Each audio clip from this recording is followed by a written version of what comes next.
Subling ipahigayon sa Davao City ang sikat nga international triathlon event nga mao ang Ironman 70.3 karong Marso 2026. Human wala kini gipahigayon sa syudad karong tuiga, din sa ikalamang nga edisyon nini, ana lamang sa sulod sa syudad ang ruta sa mong triathlon event. Dili sama sa nanglabay nga edisyon nga lakip sa ruta ang mga silingan nga probinsya. So with of course the recommendation and the approval of certain agencies that would ensure, the passable areas, the area where we can manage everybody all together.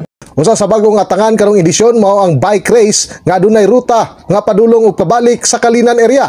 Guapa Dabawenya nga adunay 5 km, 10 km ug 21 km category. Promise that the course will be a bit more challenging for this edition as compared yun sa 2024 natin, but at the same time it will be we will also put in place yung mga safety nets natin and everything as we did in the previous years.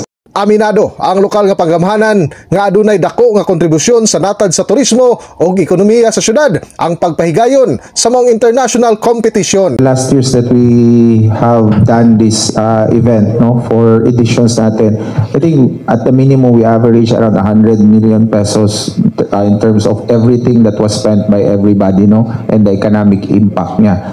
Gilaw mang salmutan kini sa kapin kulang 4,000 ka mga local o international triathlete ang maong kompetisyon, din adunay kapin 200 ang nagparehistro dihang giablihan ang registration adlaw nga Biyernes.